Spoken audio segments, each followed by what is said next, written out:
Welcome to Slow News Day. I'm Steve Hoikinen. And I'm Sarah Hall. We are here highlighting artists, activists, organizers, and all-around agitators who are pushing back against late-stage capitalism here in the heart of the empire.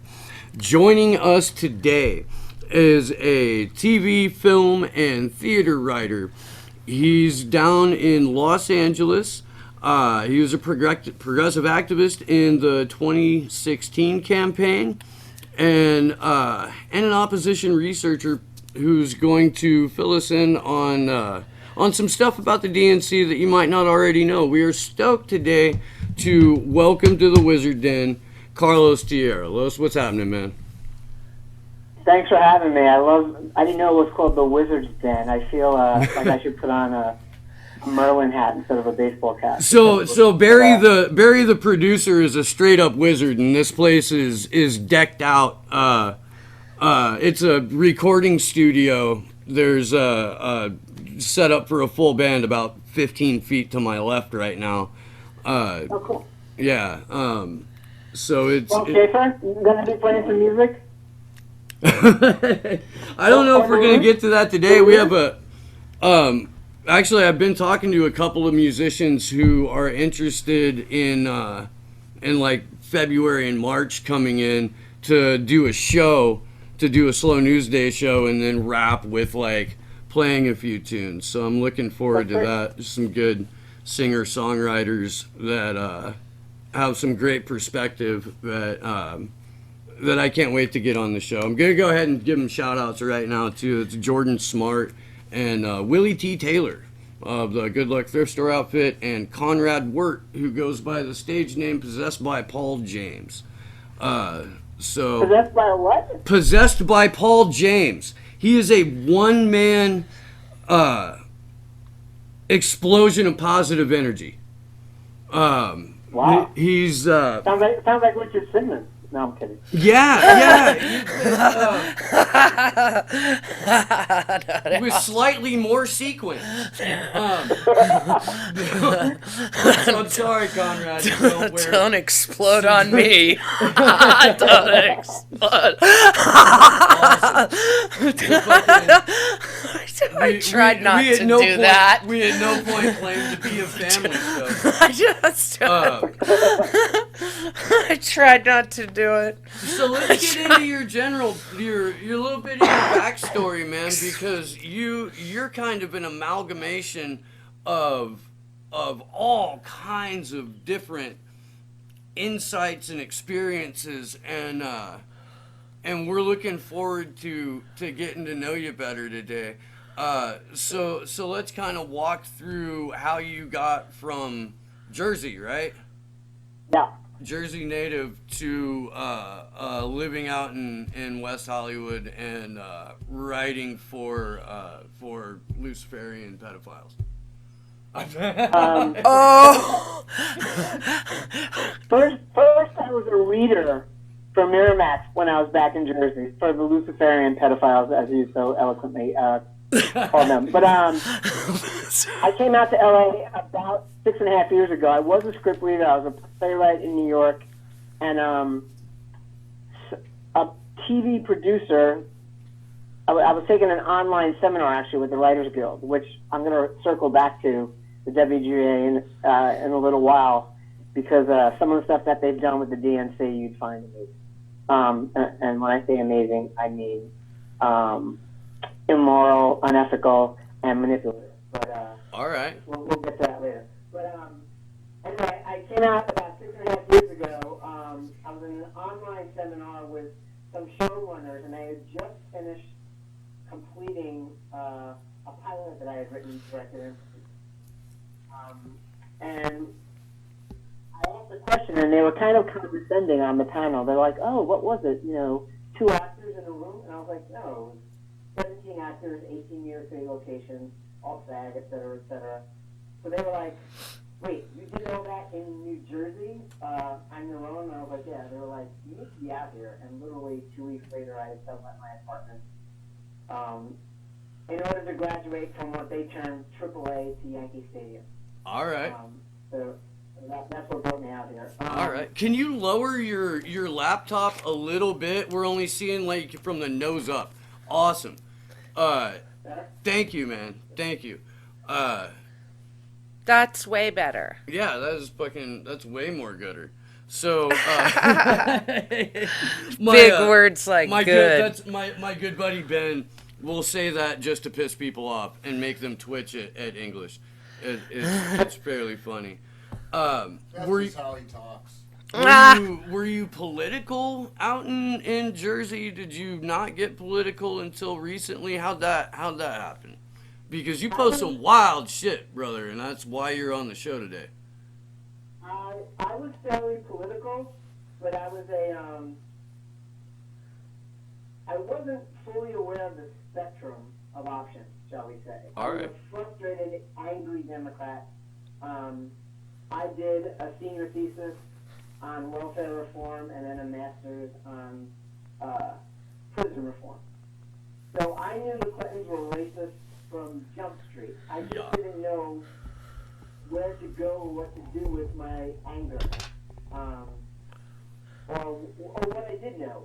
So I did vote for Obama, in 2008, but by 2010, at the latest, I was gone. Mm-hmm. And I vaguely knew about Sanders, just as I was really interested in Paul Wellstone while he was alive. Yeah. But I didn't really focus on Bernie until he declared. Okay. And then all of a sudden I started reading more and more and more, and I'm like, wait, what? Like, this is a Democrat that I felt I was, and I felt the whole party should be, but he had no real powerful voice or presence. And obviously that changed over the next year or so, and I think I came on board 4 months after he declared to help with border stuff. But yeah, I was a disaffected, angry Democrat, and I despised the Clintons.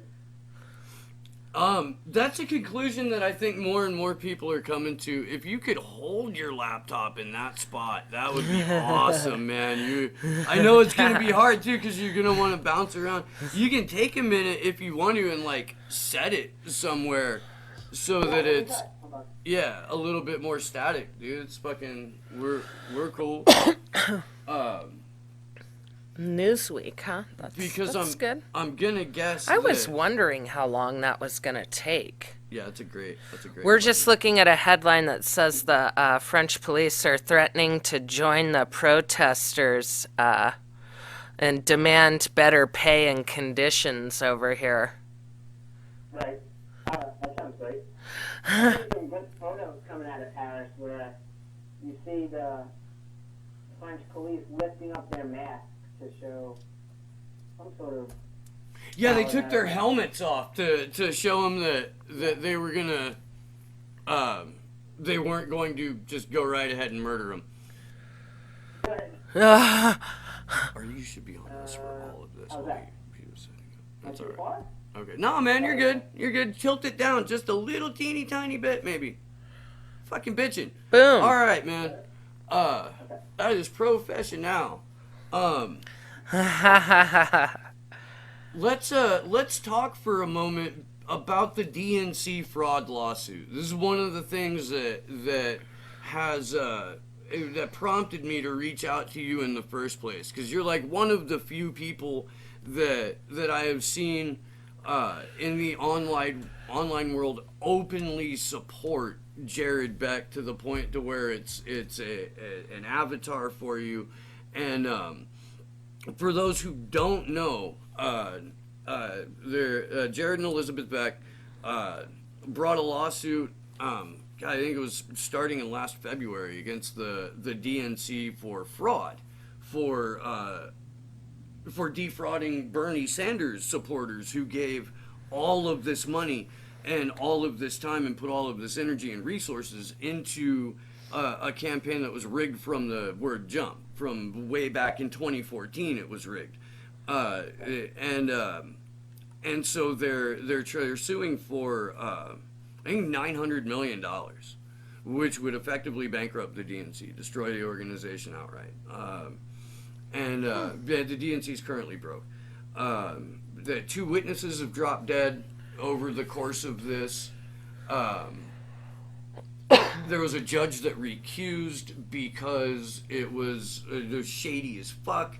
All kinds of things have been happening here, and they're really outside of like Nico House and maybe a little bit on the Jimmy Dore show or Jordan Sheridan's reporting.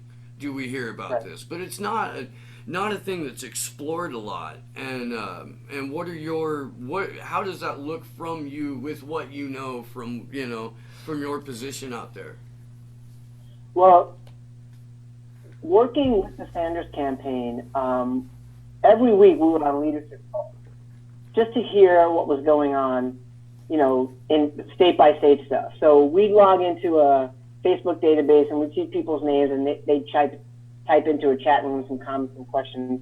And the level of fraud and theft that was going on was so epic that someone like Jared Beck, being as brave as he was, as well as Seth Rich, the fact that their voices or their stances have been minimized and ridiculed is one of the greatest sort of hoodwinks that has ever gone on, I think, in our public. Other than, George Bush becoming, someone we want to hang out and have a beer with, and becoming more presidential than John Kerry, like that. It's baffled me to watch so much evidence be swept under the rug by the mainstream media, and the public has followed suit. I think it's fairly easy to trace. It's like any other crime. You look at the most likely perpetrator. If you trace all the steps back, even as far as the voter registration break-in of December 2015, it's clear the only one who benefited from that, if you trace the dots, was Clinton. Yeah. And she still lost, but you can go back that far. So Jared Beck's Brace and Elizabeth Brace stance, fighting for us, I think is one of the, it's a David versus Goliath thing. And I'm just hoping, Goliath falls. Right? Well, here's the thing. I mean, I don't know what the outcome of last week's hearing was, but if they get to the next stage of the trial, that's the discovery phase. That's right. When they're allowed to subpoena everybody.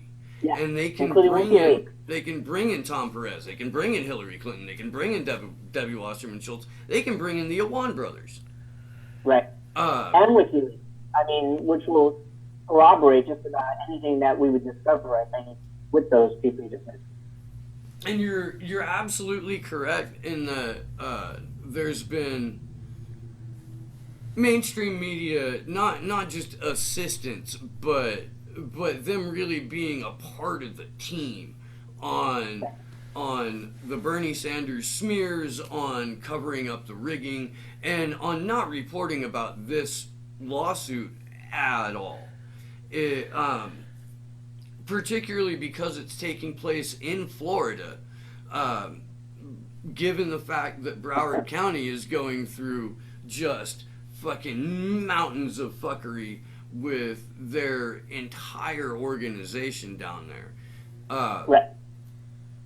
They're especially staying away from reporting on it. Even when they reported on the fuckery during the primary election, no mainstream outlet would say Tim Canova's name. Right. Like, I think he went on Fox once because they were the only people that would have him on that would mention him out loud. It's just how fucking biased against anyone trying to counter the official narrative they are. And that's really what a lot of it boils down to, is that they need this narrative to keep us voting inside a rigged system, inside a duopoly. They've made Trump out to be this giant monster nobody can trust, which is why we gave him $60 billion more on his military bill than he asked for.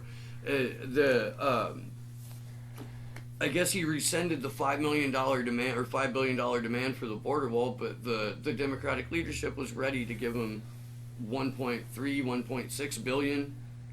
Just a nice little fucking. How's your father? Resist. We have a thing we like to do on the show called "Why Is This Bullshit?"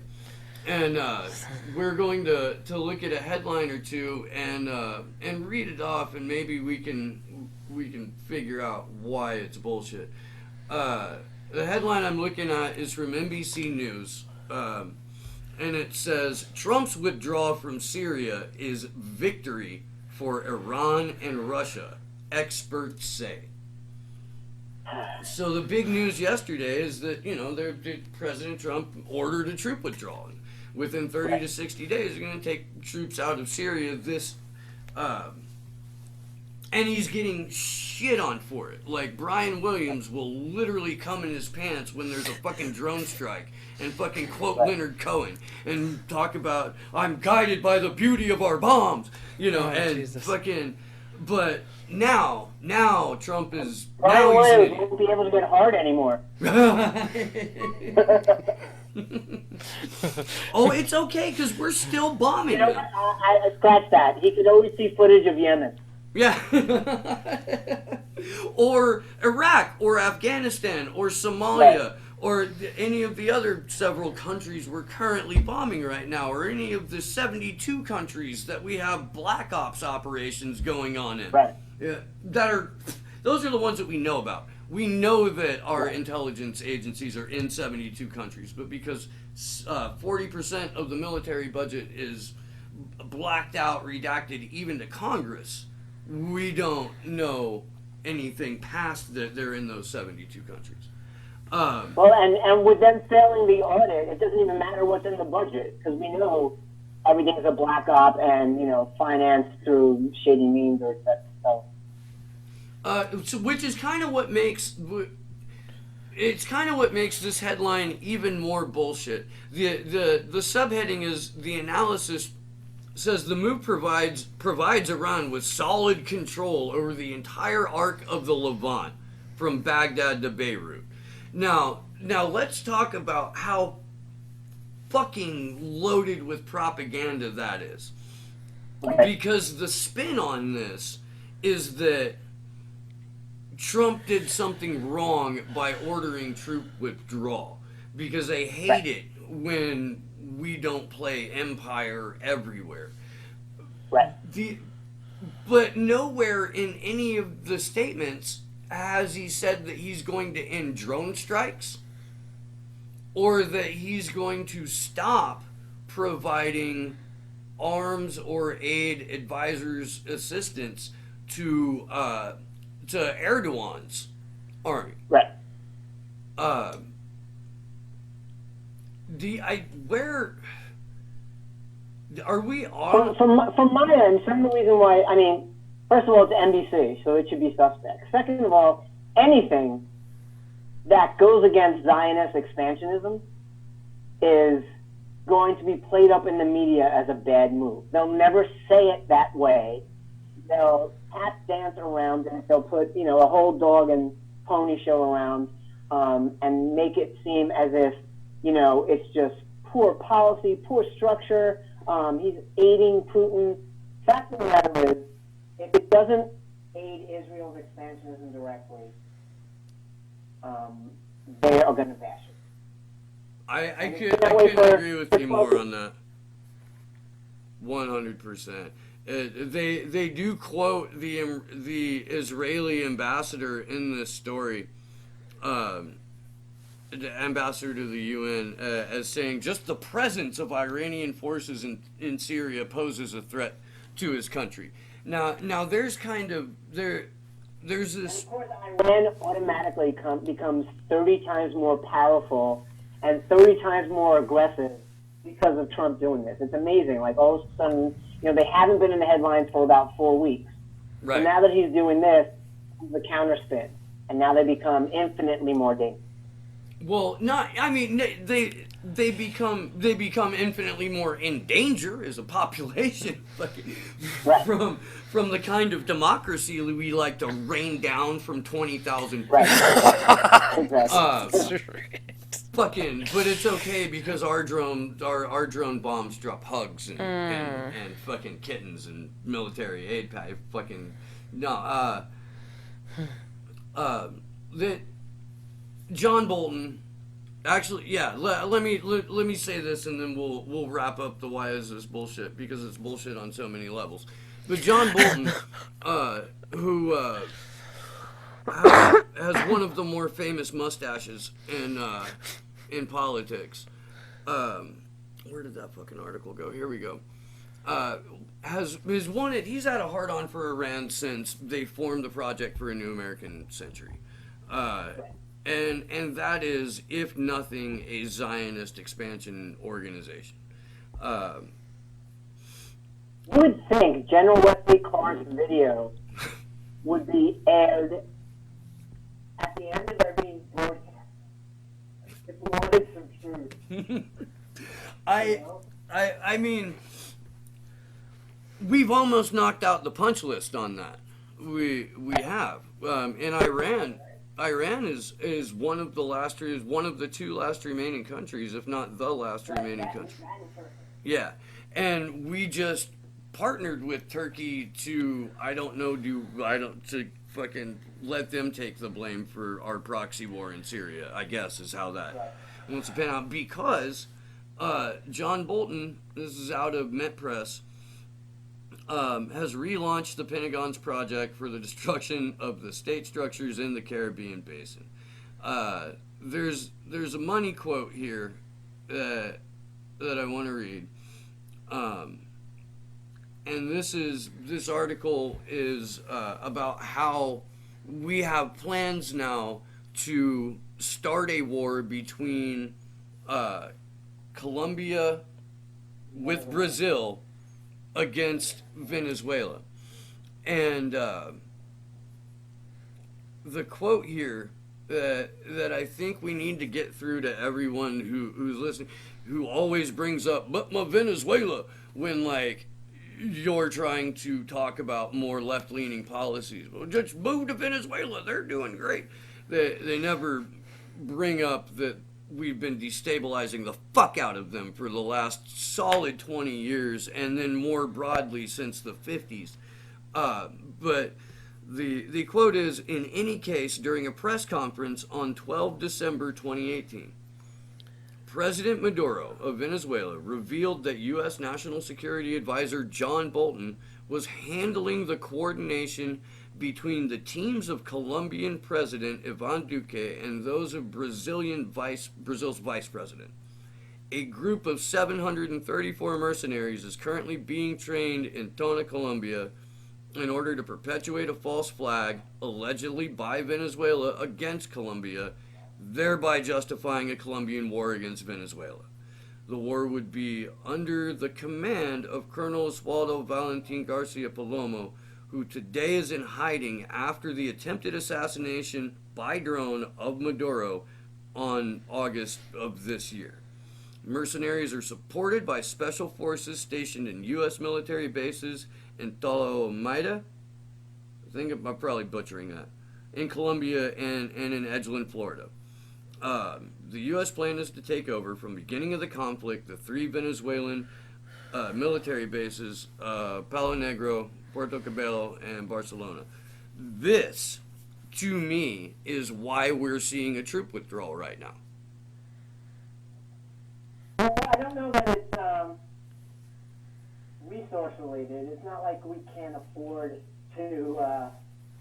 No, but it's the dog and pony show. That's what I'm saying. It's not that we're going to. It's not we're not going to stop loss the troops that are coming home from Syria and put them straight into Colombia or Brazil, but more that it's the act of benevolence and the thing that people should be genuinely rallying about. Hey, we're getting out of Syria. Like, that's a fucking good thing. It is. But that's the carrot, or the fucking distraction to, by the way, we're ramping up for a giant fucking proxy war in Venezuela, and we're going to be using Colombia and Brazil's military to fucking stamp out anyone who says workers deserve the means of production. Well, you know what? Going along the lines of what you just said, so if we lost access to some Syrian oil, we may be going for some Venezuelan oil. Yep, second largest reserves globally. So either way, we're going to get our oil. And I mean, the whole reason we were in Syria in the first place is because of a natural gas pipeline that we wanted to route, through Israel eventually, right? That was the map. And then Russia Wasn't that why Rachel Maddow is called the Rex Tillerson of Putin puppet? Because yes, Rex was heading that business energy. yeah. We should do a whole show on people ripping Rachel Maddow. I'd love to come back on. Oh, yeah! You know, Put that on the list. right? I think that, Oh, that's my job. I think that for that show, I'll run the camera and Sarah can scream about Rachel, and in that way it'll be a little bit less perceived misogyny. Or something. Yeah, totally. I'll take that bullet. We'll have Abby Martin on the show and call it the cheerleaders for Empire. Instead of Empire Files, call it the cheerleaders, and Rachel Maddow is our featured savant. From your lips to God's ears, man. Abby Martin on this show would be just fucking epic. So I've got an Intercept article in front of me that came out in October 7th of 2016 by Zaid Jalani, and it's titled Harvey Weinstein Urged Clinton Campaign to Silence Sanders' Black Lives Matter Message. I don't know if you got a chance to read that. I did. Okay. That's definitely something that I'm hoping that you can shine some light on. The crux of the article is an exchange between Harvey Weinstein and Robbie Mook, who was Clinton's campaign manager, who was working hand in glove with David Brock, and Sally Albright, who had the two troll farms, the Correct the Record, and I can't remember what. He's one of the three students who created the whole Russiagate fiasco. Absolutely, yeah. I'm now starting to wonder what they put in fucking Shake Shack.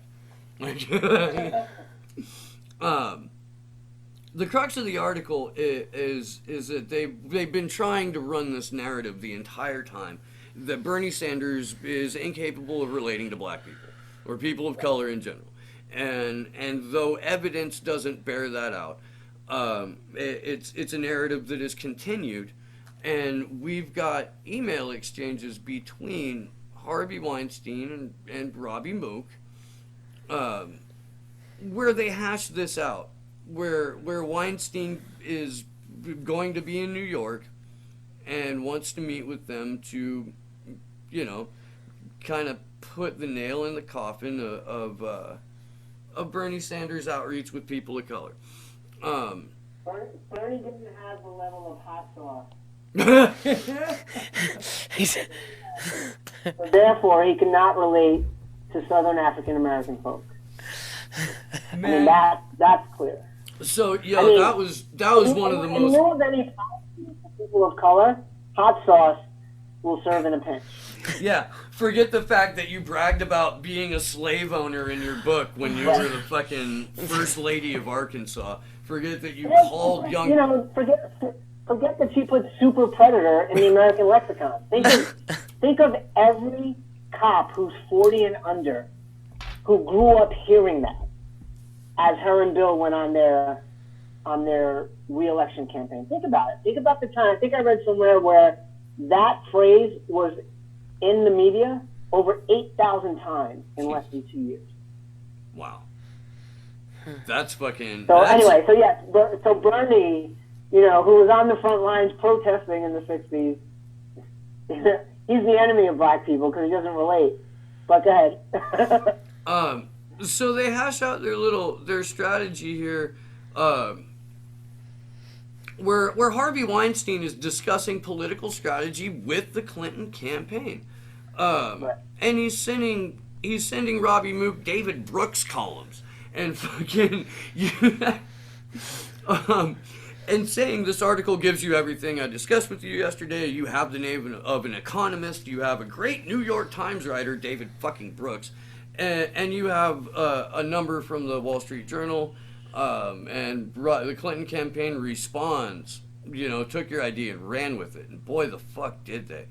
Right. At no point did anyone, and this is before Harvey Weinstein became the fucking scumbag number one. Right. Or acknowledged scumbag number one, I guess would be the more, because everybody fucking knew. Did you know? Right. You're down there. Yeah, I actually used to read scripts for Miramax, and I have a New York upbringing, and I don't think along the terms of aura. I'm not a California dude, but I got to tell you, every time I was around him at an event, he skeeved me. Like, I was like, that guy had a cloud that was so ugly.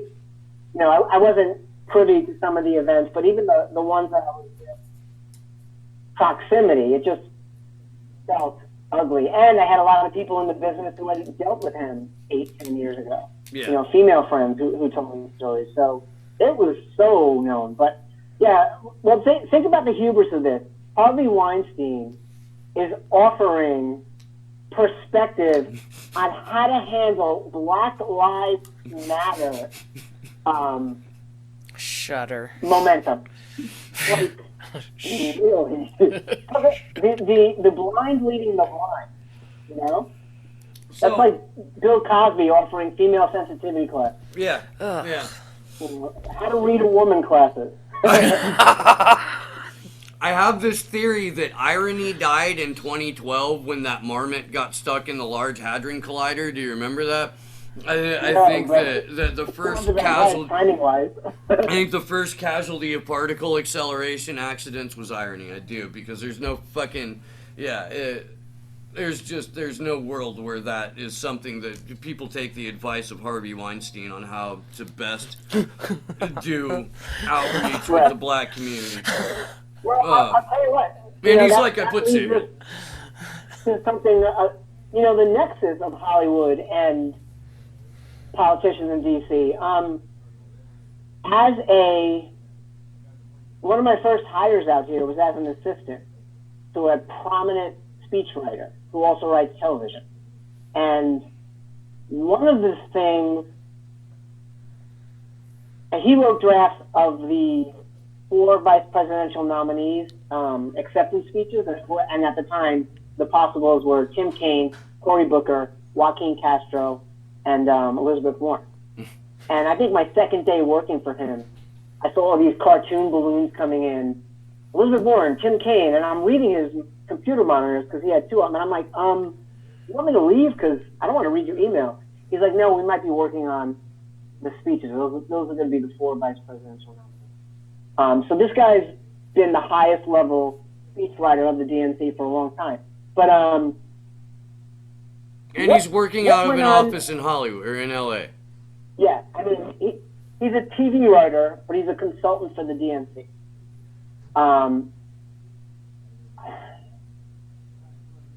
There are certain things I'm not privy to discuss because of confidentiality, but I will say some of the things that were in the public zeitgeist regarding Benghazi, regarding everything that was going on when Hillary Clinton testified before Senate. Mm-hmm. Some of the stuff that was said in lip service, I was literally in the room having a clarity phone call being conducted in front of me, whereby we got the real truth, as opposed to what was going on in front of the camera. Wow. He was so high up, and by the way, he's a long-time Senate aide as well. He was a full-time Senate aide for different senators. People can look him up. They could put the pieces together. But the point is, I was privy to some stuff where, if it was common knowledge, the whole Democratic Party would have exploded.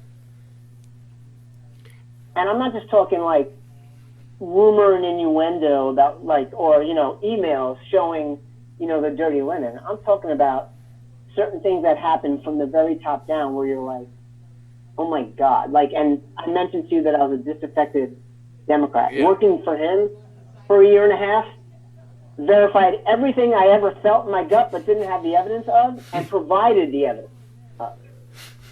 You know, we can even go back to the 2000 election, the whole freaking Ralph Nader story.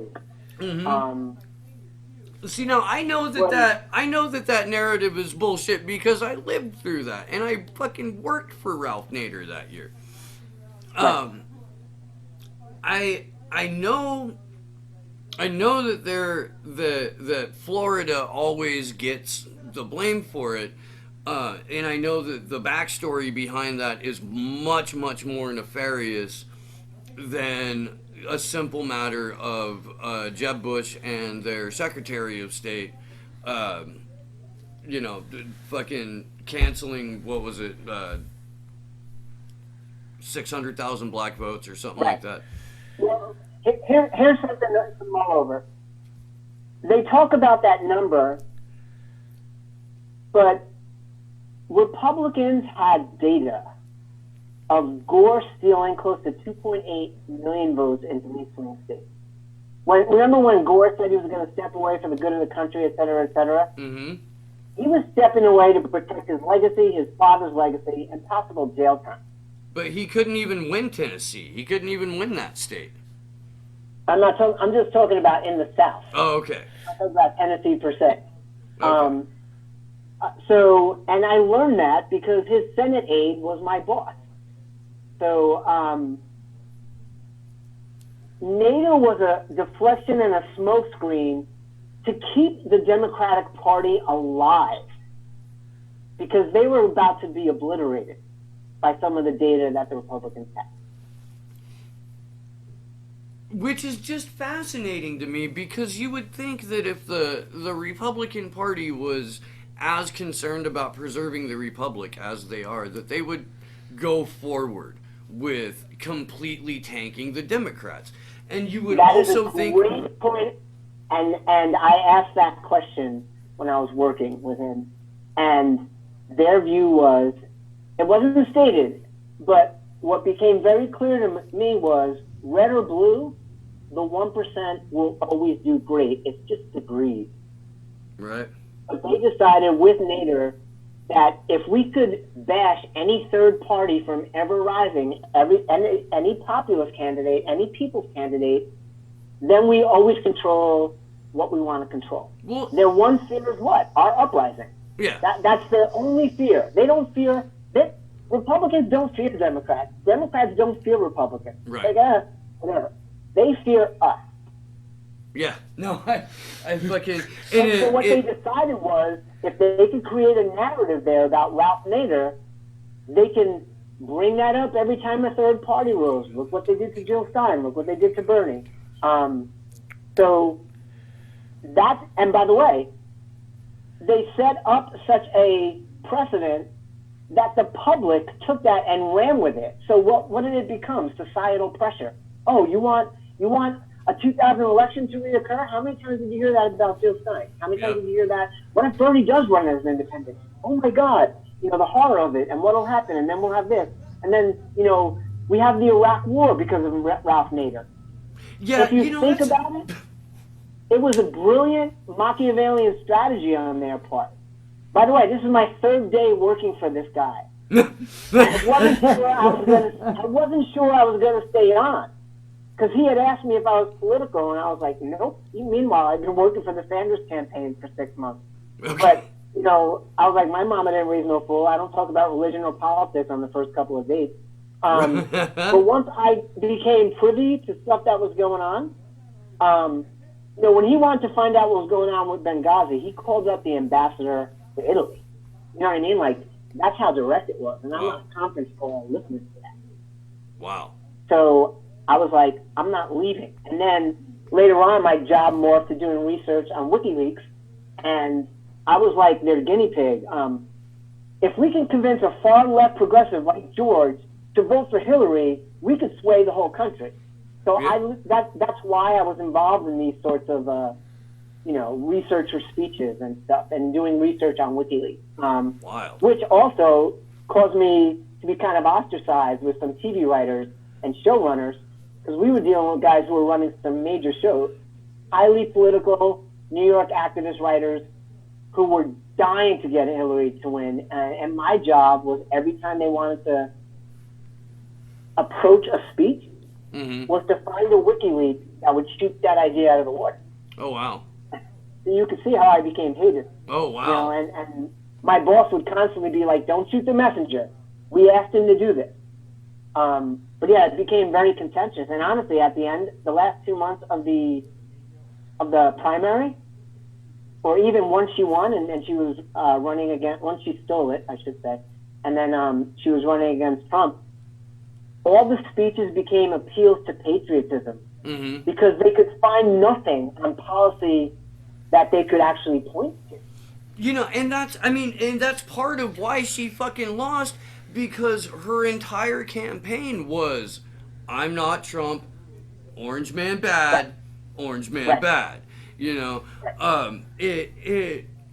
It's fucking fascinating that you were a part of that, for what it's worth. Let me give you a little microcosm, a little window into something that has ripple effects.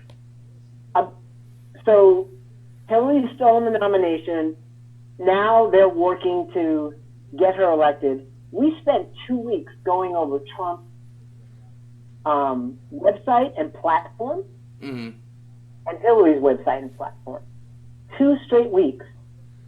And 65% of Trump's platform, everyone in that room thought was better than Hillary's. It was to the left of Hillary's in a lot of ways. Right. Well, including his anti-war, pull out of Syria, et cetera. But 65%, Wow. everyone in the room were like, Trump's platform and policy is better. Now, obviously, what Trump has done since being in office is, all over the map. But even at the time, every bit of words and verbiage that was coming out of the DNC was pure lip service. No one even believed it. the people fabricating these stories. No one. And these guys known the Clintons for 22 years. Yeah. That's fucking, that's a perfect fucking example of just how blatantly rigged this fucking thing has become. When the people who are sitting down and writing the speeches know in ahead that what they're going to be writing is bullshit and lies, what they're doing is propaganda, Right. and the effect that it's going to have on the American people when this propaganda is disseminated and then believed in and acted upon. Like, that's some heavy fucking shit to walk around with, man. Now listen, in the beginning there was the Word, right? You go back as far as the Bible. But these words created this, and now let me take that forward. So this is pre-election, right? All the stuff running up to the election. Let me tell you where it morphed into. So, the WGA, the Writers Guild Association, has tons of virulently political writers. They're who mean well, by the way. Who I, in my experience with them, meant well, but never knew where the rubber met the road, and kind of had a disassociative cognizance, which really hurt certain things. But since the election, there was something called WAG started, Writers and Artists Group. And what they did was... That's fucking hilarious, by the way. They aligned... Talk about, and by the way, wag the dog, think about that phrase in that movie. That's fucking awesome. What they did was, they came up with a talking points Bible for Democratic politicians to regain the power. And I'll give you an example. Anytime Democrats were talking about Republicans, they were informed to call them the grand old party. Okay. To show how, and that's just one little example. I remember that. I do. But what's happened is, and by the way, they had a contract with the DNC that all the senators and congressmen signed off on, and they all funded it. The one person who didn't accept it was Bernie. Wow. Because he didn't need anyone to craft his message. And this is Okay.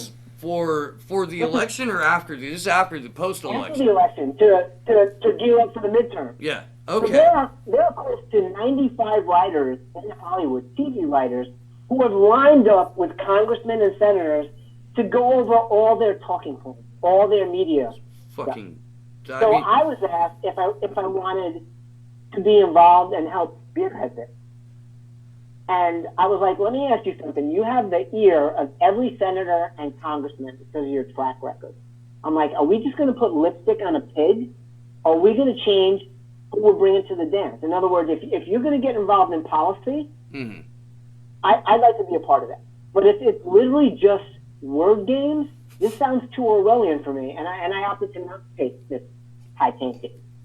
So, but since then, that's what's gone on. Look at all the talking points. Look at all the uniformity that you see on mainstream news. They're in lockstep, at least on their bullshit message. They don't have a message, and they don't have a platform, but they're in lockstep on the lip service. That's fucking. Pre-2016 morphed into post-2016. And that's why you see all these outrageous things, between Chuck Schumer and, Tom Perez and all this stuff. Like, everything that comes out of their mouth, even the whole Beto O'Rourke thing. Like, my God, how he got painted as a progressive, only because he's in Texas. Well, that's not even it, man. The younger Democrats that are running inside the party, that are running as they're aligned with the new Democrat caucus or aligned with management, essentially. They figured out that populism sells. And they figured out that progressive messages will carry them through a primary. Particularly in redder states, man. Left-wing populist progressive policies are fucking super popular in fucking nationwide if you look at the numbers, but particularly in states that have just been fucked over and over and over by corporate interests, special interests, what have you. But the problem is, as soon as they get to the general election, they have to fucking bow. They do. And then you see them start talking about access to health care instead of we need Medicare for all. You start to see them better. Yeah. Obamacare better. Yeah. Yeah, the thing that makes you buy private insurance or fines you for not buying private insurance. That was written by the Heritage Foundation. Fucking lobbyists. I want to, and you don't have to answer this if it's going to get and you... by the way, I know I went off on a long tangent regarding pre and post, but I wanted to connect the two. No, because, nothing's changed. They're getting better at finessing things, but still, when it comes to policy, nothing's changed. So, is this... And you don't have to... If it's going to get you in trouble, don't answer it, man. Or fucking dance around it or whatever. But WAG, which is just fucking hilarious to me, are they creating the narrative about the Democrats' response to the Mueller investigation? Is that something that group is a part of?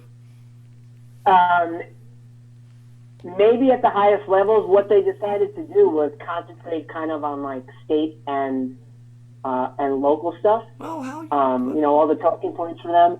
I don't think they're directly involved with Mueller and stuff because I think that's run straight from Clinton, Mook, Podesta, that team. I don't think, they started that ball and they've just been running with it.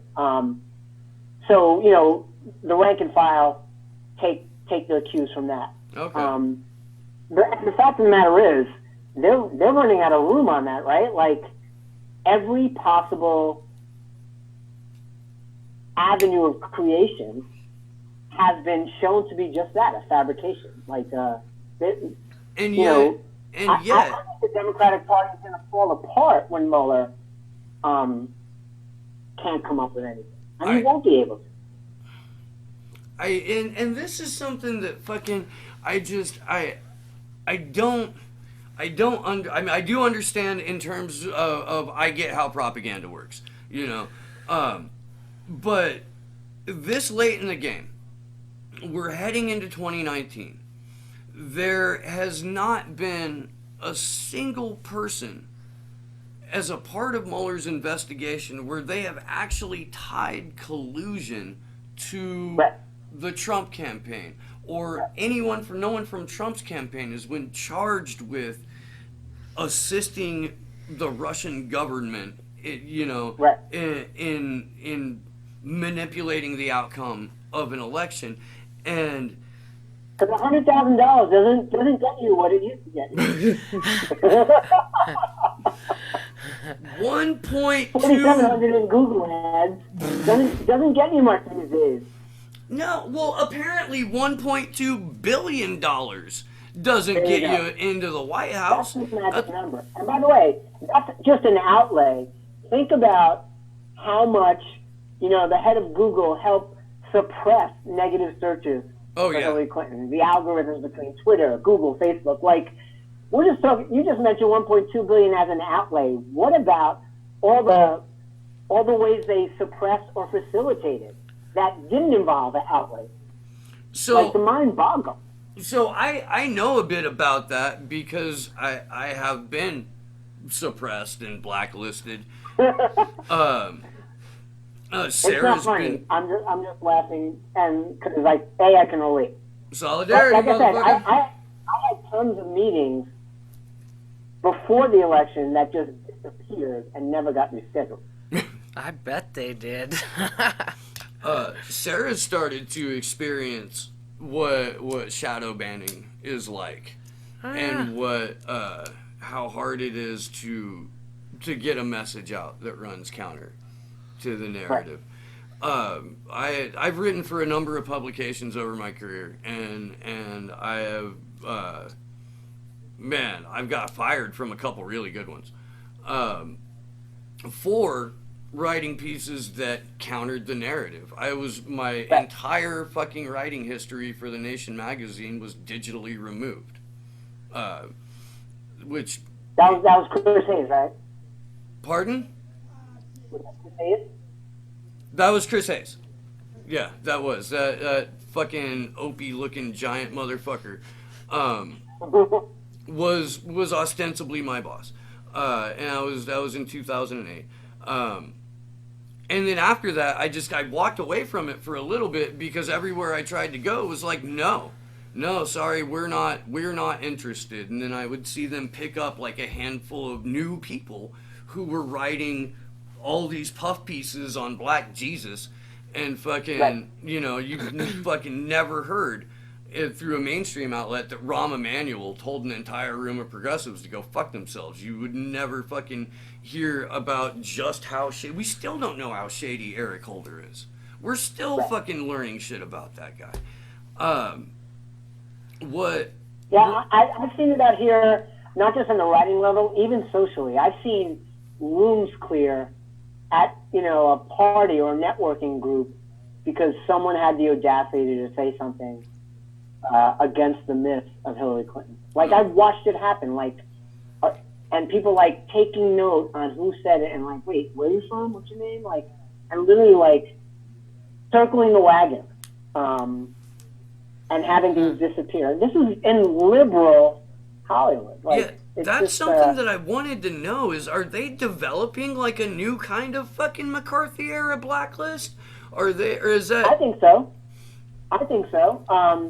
And let me give you a little snippet into something. There was a play called Behind the Eyes, and it took place in New York City at the Joseph Papp Theater, and it was a modern-day reenactment of Julius Caesar. Okay. Now, they did this in Minnesota in 2012, and they made Barack Obama Julius Caesar. Oh, holy right? fuck. So it's been done before. Yeah. But in 2016, they made Trump Julius Caesar. Oh, that's right. Okay, so this play came out of what happened for 6 months as people were calling the box office. The people taking the ticket orders at this theater in New York City will be giving death threats. They had to have sensitivity training. They had to have security to and from. These are just the people taking the ticket. What the fuck? There was a play that was made out of the recorded tapes of those box office transactions. Uh-huh. Okay? So it was touring on college campuses. It came to LA. I went to see the play. Former Bernie Sanders supporter, involved in the campaign. I just wanted to see what this was about. So it's in Hollywood. There's about 150 people in the theater. Afterwards, there was a Q&A.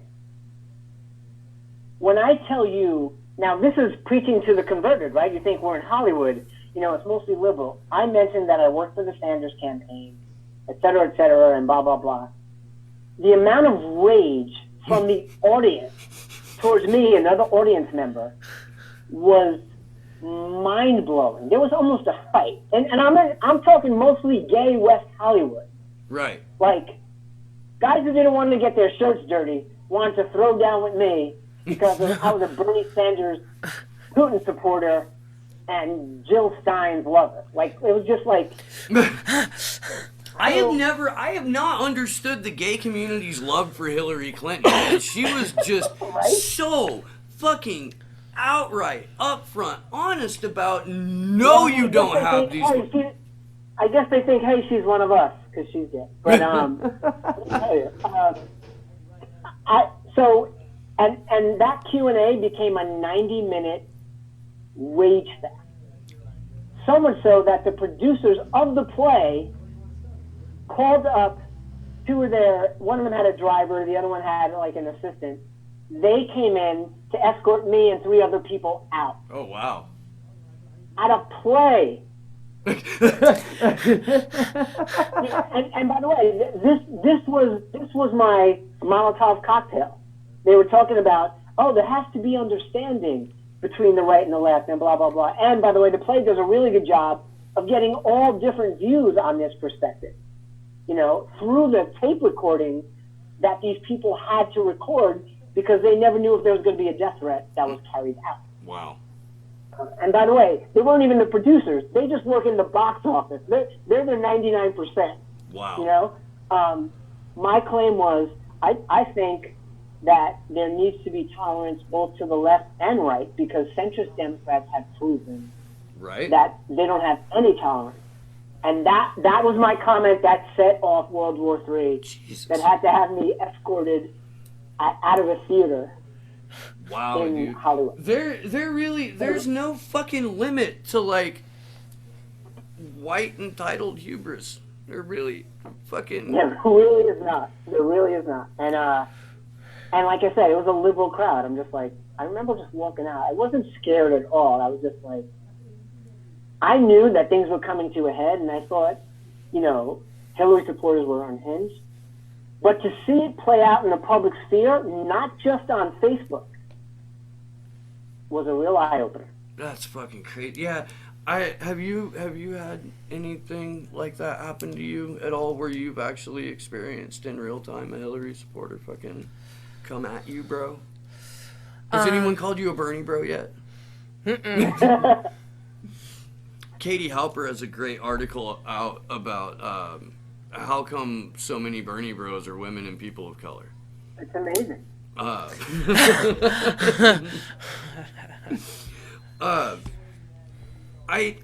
I've got a couple of different theories about this Mueller investigation, and you can tell me I'm crazy, or you can say that there's salient points there or something like that or not. But I've thought this whole time, and for fucking since like the 80s, at least in New York and New Jersey, the rumor has always been that Trump has been a money launderer for anyone with cash and compliments, enough cash and compliments at least, and that he's washed a lot of money for the Russian mafia and a number of other organized crime organizations, and fucking has a bunch of shit going on in Kazakhstan that, like, we don't... even know about yet. And so I can see an investigation into him. I can see an investigation turning up, money laundering or fucking any number of financial crimes completely unrelated to collusion. And I don't even know if he will get charged with those, because in order to charge Trump, you're setting a precedent that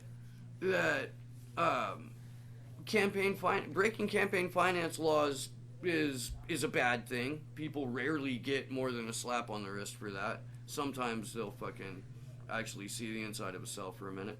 But more importantly, pay-to-play politics is now something that people can just go after regardless of who's in power.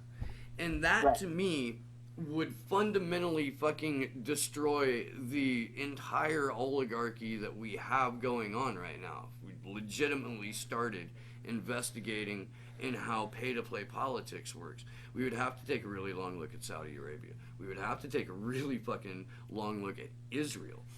And I think that the Mueller Which is why I don't think that goes anywhere regarding that end. You're right. But think about it. I don't know that we have enough progressives anywhere near positions of power to take that legitimate, important issue and try to make that a reality across the board. And by the way, kudos to these whistleblowers who've come forth on the Clinton Foundation, because if it could start there, then there could be precedence there and ripple effects, and I think it should. I don't know who has bigger balls than Hillary Clinton in our government right now to go after her. I don't know that anyone does. I know that there's public support for it pretty much across the board, but it's that Yeah, but when does public support determine any course of action by our government? Fair fucking enough. Fair enough. Man. I wish it was public support.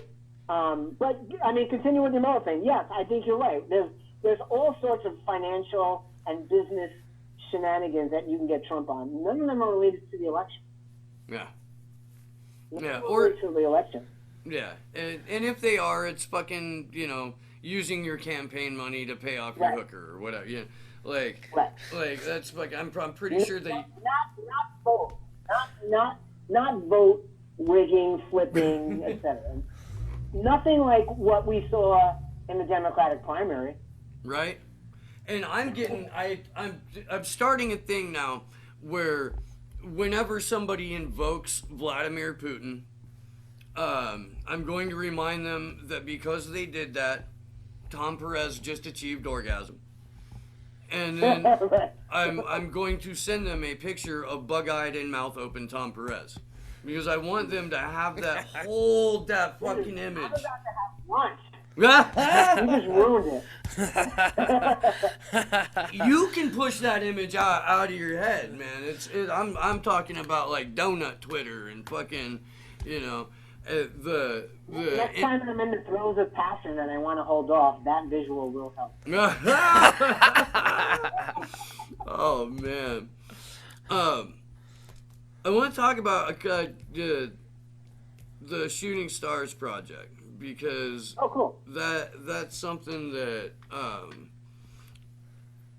it seems unrelated to the conversation that we're having, but it's not at all. And this is your baby. So give us the rundown on that, please. Okay, it's a scripted drama series, and it's about a lone wolf ex-basketball player who sabotaged his own playing career and now wants to bring an NBA franchise to the drowning ghetto of Puerto Rico, where he grew up in, where he's suddenly forced to shepherd 3 teams to manhood and their own dreams. So this has a lot of autobiographical resonance for me. When I was a junior in high school, I put together a 35-page business plan to bring an NBA basketball team to Puerto Rico. Oh, wow. And I showed it to my father, who was a businessman, at which point he looked at me and said, he's like, you're probably not my son. Because, the scope of it was really big. I was always a basketball player and a basketball junkie. I ended up becoming a coach. But I used to spend summers in Puerto Rico, and I watched. I probably spent 10 vacations going to Puerto Rico, and I watched it decay every year. So what's weird is my passions met my political bent, and watching what happened in Puerto Rico, which, by the way, any of your viewers who read Confessions of an Economic Hitman, most of the things enacted to undermine other countries has been used to undermine Puerto Rico. The whole PROMESA bill that, Obama was pushing, and even Lin-Manuel Miranda, Yes. who meant well by endorsing it, but didn't know better. Everything that has undermined other countries, we've done. The only thing we haven't done is sent in our military to Puerto Rico, and that's because our military was in Puerto Rico. We need to send them in. They were there. But the NBA franchise is the metaphor through which I'm going to explore U.S.-Puerto Rico colonialism. That's So awesome. it's got a sexy veneer. Oh, pro basketball and, that sort of. But through the development of the series, I'm going to get to show the American public how, 200,000 women were sterilized against their will, without their knowledge, by Holy a shit. Harvard-trained doctor in the late 50s.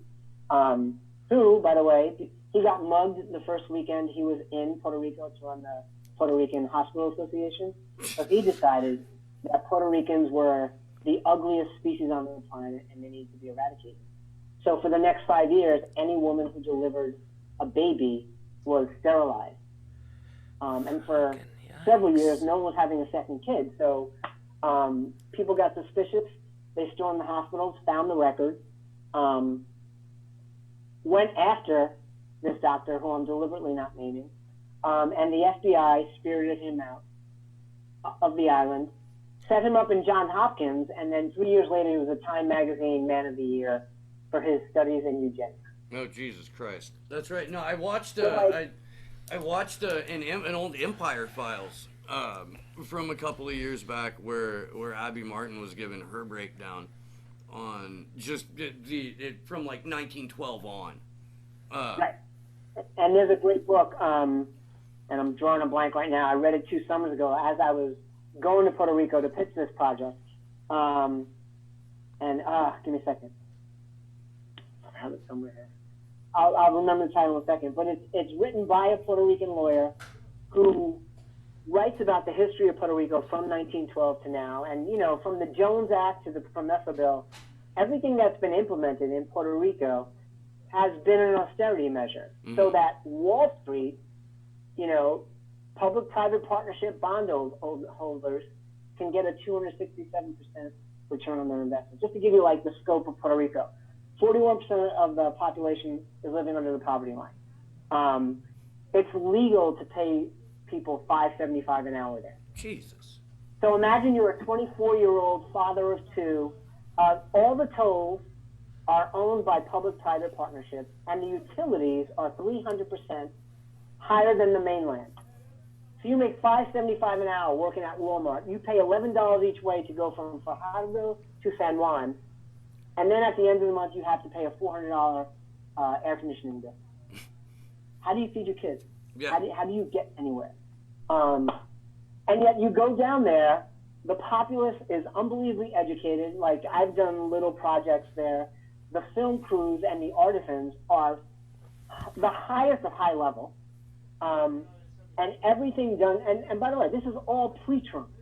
This is all pre-Trump. I'm not talking about post-hurricane stuff. Mm-hmm. Obviously, unemployment's gone up since then.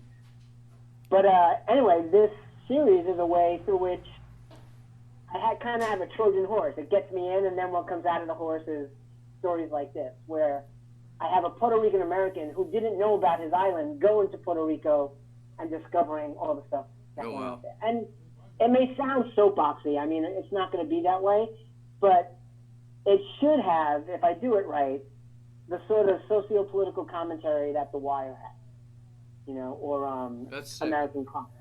Yeah. That sounds shit. I watch it. One little story thread. The guy bringing the franchise to San Juan his childhood best friend is the number 3 drug dealer in the Caribbean. Where he wants to build the franchise is a place called La Perla, and this isn't fictionalized. La Perla is 16 acres. I call it a pastel colored ghetto because if I showed you pictures, you'd see like how beautiful it looks. But it's got 6 times the murder rate of Detroit. Whoa. So he's going to build an NBA franchise there. The guy running the drug trade, his childhood best friend, if he can't be a part of it, he won't allow it. And the NBA can't know that these two guys are lifelong best friends. So how do you accomplish like the biggest dream in the history of an island, in essence, in silence for a while? So it's got some ticking clock elements, and you'll appreciate the in-your-face-ness of this. The guy running the drug trade, we find out late in season 1, is actually planning a revolution. All right. He's deluded, and that like he's seen what's happened to his island. Yeah. So Riley is like someone in the U.S. who has a much broader perspective. This guy's actually fomenting a revolution that's going to attempt to be violent. All right. Which obviously sounds confusing, but we have the element. What we can explore here is the idea of independence versus statehood versus commonwealth. Right. Which the whole island is torn about. So in a way, I get to explore that huge issue through this prism. That is a pervasive theme in the crash course that I gave myself on Puerto Rican history, because I'll be just straight up honest, man. Like, I don't know nearly enough about the territories that we have that we don't extend really constitutional rights to. Well, look, we can't vote, right, for the president. We started a revolution, no taxation without representation. What's more of a taxation than your life? So you can send a Puerto Rican citizen to die, to have his leg blown off for something he can't even vote or approve on? Right. I'll give you another little thing that most Americans don't know, and even Puerto Ricans on the island don't know. Remember when Trump dropped that little nugget? Hey, Puerto Rico, you're throwing our budget out of whack. Recovery. Do you know that every year the Puerto Rican economy contributes $76 billion to the U.S. economy? Do you know how much we get in federal aid? None. $4 billion. $4 billion. So Well, it's that's a $72 disproportionate. billion net. $72 billion net for close to the last 50 years, give or take Wow. $1 billion or $2 billion each year, depending on it. Think about that. Wow. And you had the nerve to say we're throwing our budget out of whack, but that little soundbite becomes what fuels the entire American mainstream viewpoint. Oh, poor Puerto Rico, you little welfare commonwealth. We take care of you. Right. How insulting. And insidious. So that's kind of the sense of outrage where I'm coming from. Again, I don't want to make it soapboxy, but think about this. This is not just self-determination and self-agency is not just an issue for Puerto Rico. Think about the Me Too movement. Think about what's going on in Spain. Think about Brexit. Everyone, everywhere, that's the zeitgeist. Mm-hmm. I don't want a boot on my neck anymore. Fuck yeah. The whole neoliberal idea is being attacked everywhere. Well, And the idea of globalism is being attacked everywhere. So I think it's particularly zeitgeisty, although it's personal to me regarding Puerto Rico. You can extrapolate it anywhere. Venezuela. Yeah. They want to determine for themselves. I So it kind of holds up a mirror to everything we're dealing with on a societal level. Yeah, I mean, we're in a situation where it really is there's a global class war, and it's been ramping up because we're running out of timeline between how long we have on this earth. So they're really kicking up the extrapolation of natural resources. They're really kicking up the fucking twisting the austerity screws. And even here in the U.S., we have 51% of the country makes $30,000 or less a year. And there's like 80% of us that don't have $1,000 in savings. We're a fucking major car repair away from fucking missing, rent or bills or any of that. And fucking wouldn't you know it, there's a group of fucking idiot libertarians that are trying to co-opt the yellow vest movement here in California. Of course. I don't know if you've seen this or not. No. But yeah, they're like do you remember when the push for the 6 Californias? Yeah. That's orchestrated by a fucking hedge fund billionaire with fucking Yep. and the way that it's designed is to fucking completely punish any person of color in the entire state. Yeah. Oh man! And these are the people that are trying to claim yellow vests now, Right. here in California. And I Somehow they miss the communal element of things, like the whole libertarian philosophy. And it's funny. I said this I think it was to you, Steve, on the phone. We have the right wings who claim Ayn Rand and libertarian philosophy, and then we have the Democrats who view Machiavelli as the prince as like their Bible, and like they're both operating under these sick, twisted ideologies that they didn't get the full message of. So right. yeah, I'm not surprised that the libertarians would try to co-opt the yellow vest thing. Well, it's makes like sense. it's like passing out copies of 1984 to your staff as an instruction manual as opposed to a cautionary tale. And I kind of feel like that's what happens when you get to DC. I'm not all in for Alexandria Ocasio-Cortez. I think that what she is doing is fucking disgusting in terms of how the Green New Deal has been completely stripped of all of its original Green Party language, and she's co-opted this thing as her own, and there's cap and trade in there, and there's corporate appeasement in there, and fucking it's falling apart. But what I do like about her is that she's putting the process on blast on Twitter like every day. Yeah. Did you see the I thing? met her in the Sanders campaign. I met her in New York, and I met her in Puerto Rico, and I'm really impressed by her fire and her heart, and she's super smart. She's a little young, and she's hearing some voices, and I don't mean in her head, I mean, advisory voices that are trying to make her more neoliberal, and I think she's been trying on these hats for her size. So far, I'm still convinced that the truth of her is going to win out. Meaning she's going to be more aligned with her heart and what she says than any of the other voices that she's hearing. Don't know what the future will hold. I could be wrong. But my gut on her is that she's in the right place. Yeah. She's just navigating how to get there. Well, and that's what I mean. I know that she's being attacked because she's a kid with an opinion and a fucking job where she can share her opinion.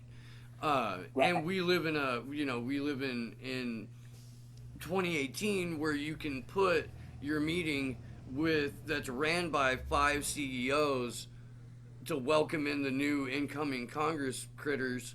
You can put it on Plaza that there's no representation by labor or community organizations or educators or even fucking a fucking doctor or an engineer, Right. like all lobbyists. And I don't know if it's her doing that the Green New Deal that she's taking credit for has been completely sanitized by the Democratic Party. I don't know if she's necessarily the person that I could put that on. I know that it's not her fault they're not going to give her select subcommittee subpoena power. Right. People don't understand why that's important. It's important because you can bring in all the CEOs that met you for your fucking freshman orientation and grill them about how they haven't been implementing this and how they knew that what they've been doing for decades, if not centuries, was destroying the fucking planet. Like that's why it's important. You can bring in experts, and it fucking helps It helps shape the legislation and it helps shape opinion. What I find disappointing overall is that I don't think there's any saving the Democratic Party from the inside. I have not. I co-sign. No, man, no. I was waiting. I was actually hoping Which, by the Sarah was way, gonna say me too. leads us to someplace really interesting. So, the Democrats are going to run as many possible candidates so that Bernie can't get to 51%. Yep. Okay? So Bernie, with 47%, throwing out a random number, can't get the nomination. Right. Which leads us to wonder, does he go independent with Tulsi Gabbard as running mate and really, literally blow up the world as we know it? So here's the Because he thing has the about that. infrastructure to get in every state. Like, he can do all that. His team can get the amount of signatures. He can do anything. And also, I think as a long-time sitting senator, he may have some cachet that he could accelerate any sort of process. But we know what the DNC is going to do between their superdelegates and that number, 51%. So I feel Bernie had a blind spot with Hillary Clinton that was a mile long, or maybe call it 15 years long. And I also think in a fast-moving campaign, even though people were bringing him issues about election fraud and vote tampering, et cetera, I thought there were a million moving pieces, and he had to keep going forward. And he couldn't afford any more media blackouts or any more media bashing. He just had to hope the truth would out. He's not in that position anymore because he's not under a time crunch. So he has to actively be discussing with his team, what if? What if we don't get 51? I think he will. I think no matter who runs, he's going to get that. But should he not, if he doesn't decide to run as an independent, holy shit, I think he'll be right. Okay, but how does that work? Because you have to be on the ballot as an independent in a lot of states, sometimes as much as like 8 to 15 months ahead of schedule. There might be some states he might not be able to pull. I'm pretty sure New York is one of those states. Like, I'm pretty sure they're big states that carry a lot of electoral votes, which is kind of like, here's. So you're saying if he doesn't declare, like if he actually loses or gets less than 51%, you don't think he could logistically pull it off? I think that it would be a much, much harder process trying to run as an independent that late in the game. And this is my gripe with Bernie, is that he's already had 2 years to build a legitimate third party. He had all of the infrastructure. He had Progressive Independent Party. He had Movement for a People's Party. He had Socialist Alternative, and he had Peace and Freedom. And there were Green Party members that would have walked out of the Green Party to vote to join a third party with Sanders at the lead. I don't think he's definitely not interested in starting a third party. He made that very fucking clear. And he was on Chris Cuomo's show saying don't vote third party while he's a fucking independent from Vermont. I agree, but I'm not trying to split hairs here, but being an independent isn't the same as being a third party. Yeah. Really? Yeah. No, I know that. And he runs as a Democrat in the primary, and then when he wins the nomination, he switches his affiliation to run independent in Vermont so he can keep that independent status. So but my point in that is that you're 100% correct in that they're going to saturate the field and they're going to do everything that they possibly can to keep Bernie from getting that 51%. I do think it would be much, much harder for him to pull off an independent presidential run if he started that in like June or July, you know. But it's not just saturating the field that the DNC like has put on the table is fuck you Bernie. They've got the rule that says if you're going to run, then you have to be a registered Democrat in good standing with the party. At this point, Bernie Sanders is still an independent. He hasn't registered as a Democrat yet. It's up to Tom Perez's sole discretion as to who is in good standing with the party. That guy. I bet people in his family laugh when they say it's up to Tom Perez. Like, it just makes you laugh. Like, what I'm saying is Tom Perez will get told, you know, and then he'll repeat that. But I mean, it's the discretion is at the chair. You know, the chair gets to decide. So you can take Tom Perez out of the equation, and it's still the chair of the DNC that gets to determine who is and isn't in good standing with the party. They have they're limiting the number of caucus states now. They increased the number of debates, but they took away the states that make a populist candidate more likely to win the state. And then they're pushing California's primary up to March, right? yeah. All of these things are designed as 100% fuck you Bernies. And if they can't squeeze them out that way. By the way, moving California's up, if Bernie's in the race, it's going to backfire on them because he's going to jump ahead winning California. And that makes it, then there's probably 15 more primaries. Like, I can just imagine, you know, the wellspring. Like, he won the biggest state. I think it's, now, don't get me wrong, I know how they stole San Diego, and how they suppressed and buried 1 million or more votes that were progressive. So they still may do that. By the way, no one talks about the Secretary of State here, who I am in a Twitter war with every day, saying you need to go to jail for what you did in the 2016 election. So if they're planning on stealing it the way they did, Yeah. then obviously Bernie cannot do that. But if there's safeguards, and think about this, at the very least, anyone who is prevented from voting or given a provisional ballot, Mm-hmm. you know they're going to be loaded for bear coming up this election. Yeah. So at the very least, we can have more power and be more proactive and also make a stink. And, you know, I mentioned this, you know, when we were talking about me coming on the show. I think it's pivotal that we have a way.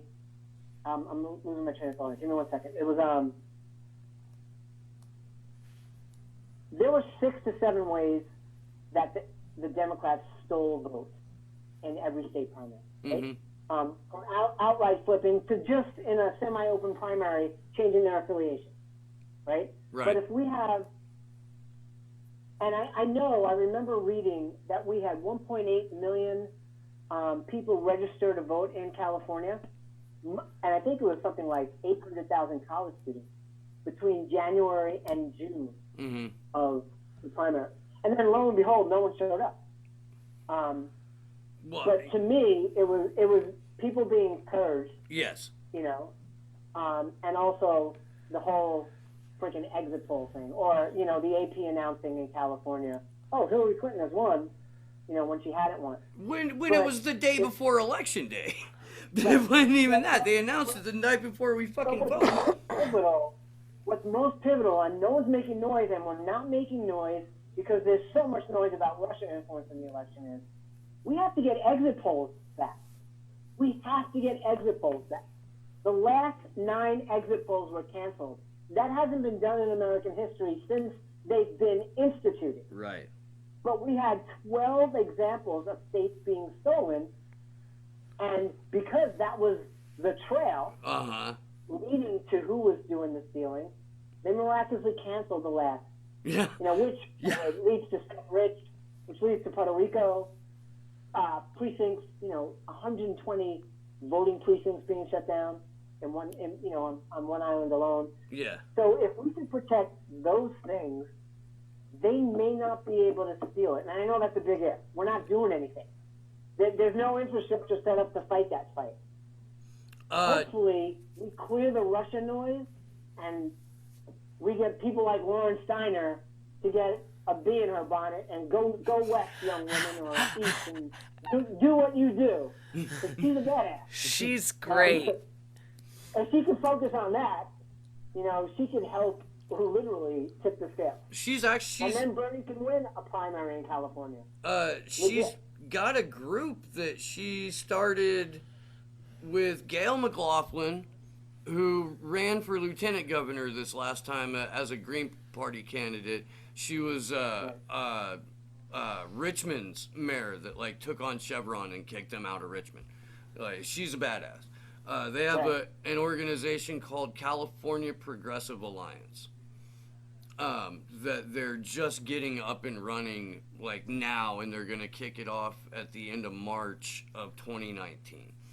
And I think that was when she was on. That was something that she was she kind of had the same idea that you did, that it's going to backfire on the DNC this time by moving the California primary up, because now in 2020, Bernie Sanders has name recognition. He's the most popular politician in the country.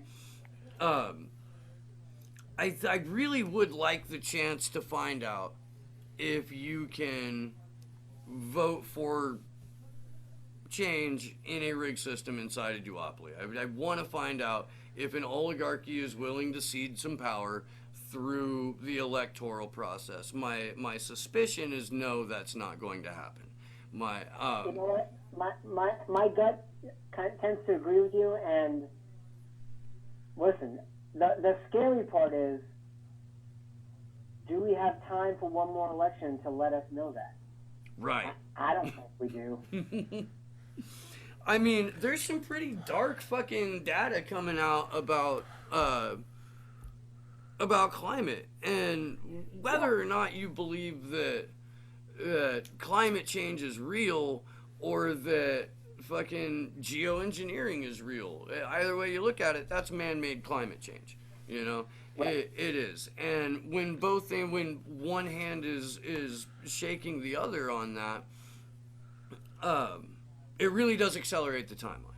And I don't think that without just a radical shift in how we're going to treat the way we get energy, or how we feel about money, really, or how we feel about labor, or how we feel about one another as people, unless there's a massive shift to the left, we're fucked. You mentioned Beto O'Rourke earlier.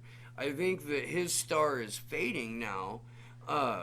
Quickly. And that's why we saw that poll that the fucking Neera Tanden and Clara Jeffrey from Mother Jones and shit were pushing, and Joy fucking Reid. And we're pushing that had Kamala Harris with 79% fucking approval, or so. She was at 79% of all people polled said Kamala fucking Harris is who they want to be president. It turns out that it was all Democratic Party insiders and donors and fucking operatives and consultants and shit like that. And less than 50% of the it was bragged about as women of color prefer Kamala Harris. And then you find out that less than half of the people polled were women of color, and that not even, it was just very disproportionate. It just skewed, is what I'm getting at. I do think Beto's star is getting more dim as they're trying to push. They tried to push Kamala on us already, and we all pushed back. You know, but the donors. California pushed back really well on her. I was. Other than Hollywood, I'm impressed by how California progressives responded to all the hype about Kamala. Like, Yeah. they started doing their research. Even friends of mine who I never thought were going to go down that road, they're like, I don't know. And, they were asking me about Booker because I'm from Jersey. I'm like, no, they're the same. It's not just a phonetic alike. They are alike. But one thing that we should, the idea of Bernie running, think about this. Since 2016, who has had more of an impact on the U.S. than him? In areas that had nothing to do with actual votes. In other words, from the bully pulpit, from his media growth. He brought Amazon to the table. He's bringing Walmart to the table. He's just had such an impact because he hasn't stopped. And I think even with media trying to do what they do, what the Washington Post does and what CNN does, I think we know, man. I think the people know what he's done. When you look at all his, even if it's just by moral pressure, his moral pressure has done more than anything the Democratic Party has tried to do via policy. Not that they have had policy, but my point is, just by moral pressure, he has had an impact on everything from, $15 an hour wasn't even talked about 18 months ago. Yeah. Now it's becoming commonplace, all the polls are showing Medicare for all. So, I never thought that he should declare early. I never thought he should go, in 2017, I'm running. I honestly thought it would kind of sabotage anything that he tried to do, because people would be like, he's doing that for this. Not running for president, not declaring, I think he's still built more of a force and more, even Tucker Carlson has agreed with Bernie Sanders on a couple of things. Like, who would have thought, And that's because when something's right, it's beyond ideology, which I hope we get to at some point. But I don't know. I'm excited for him to run. I don't know what it looks like, but I know this. Even 51% doesn't scare me compared to everyone else that could be running. Oh, yeah. And I want Joe Biden to run. I want Joe Biden to be exposed. Yeah? I want him to be exposed. Yeah. Well, they were talking about when I say they, I mean it's just Democratic Party insiders and fucking Peter Dow and those guys were saying that they were going to field the largest amount of candidates in 2020 that they ever had, that it was going to be more candidates than the Republicans had in the 2016 primary, and those guys had 17 motherfuckers How on the it. hell is that a positive?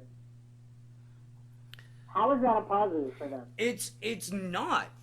I don't. How many different ways can you fucking kiss Wall Street's ass while you're fucking talking bullshit to platitudes to progressives?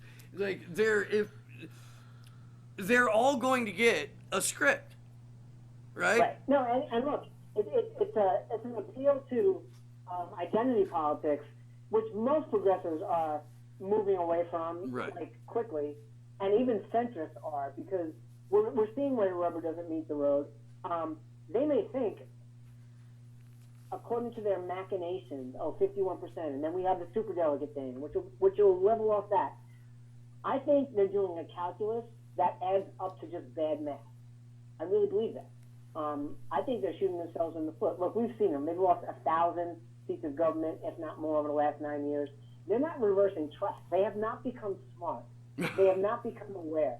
They have not become engaged. They've just become more Machiavellian.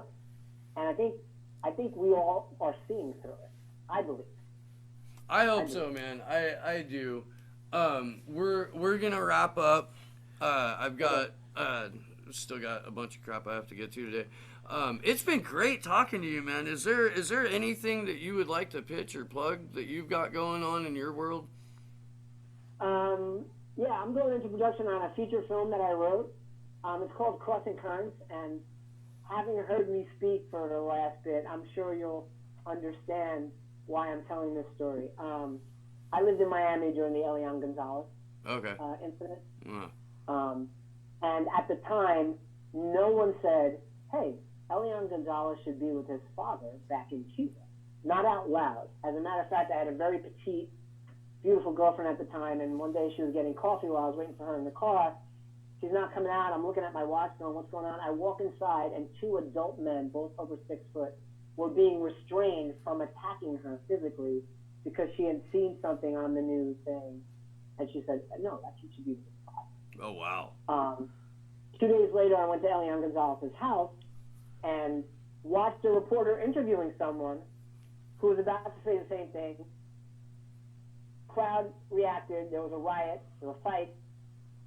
Reporter went to the hospital. Interviewer went to the hospital. What the 2 fuck? days go by. 3 days go by. I'm waiting for it to be on the news. The cameras were rolling. I called up a friend of mine. I'm like, hi, man. When are they going to broadcast what happened outside Elian's house? He's like, they're never going to broadcast that. And I was like, why? And he was like, because the Cuban-run media down here will never broadcast anything that makes Cubans look bad. Yeah. So that was the impetus for a play that was produced in New York called Crossing Currents.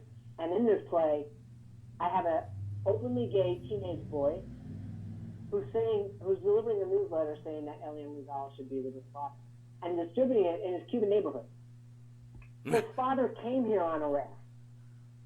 So he doesn't agree with what his son is saying, but he came here for freedom of speech, and now he's so afraid that his son expressing his freedom of speech could get his son killed that he decides to censor him.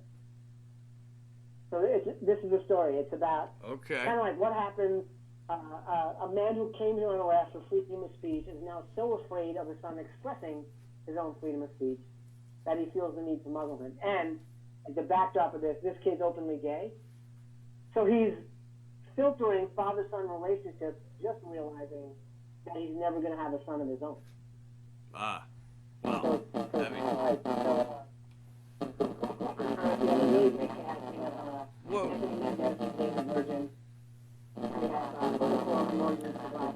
Hey man, no dude, your volume, your sound thing is like coming out in echo and reverb and phase shift. This has happened to us before, but we got a lot of shows, so I'm gonna go ahead and wrap here. Really appreciate having you on the show, man. You are welcome to come back at any other time. If you find yourself up and around Santa Cruz, man, come into the studio and hang out with us. All right.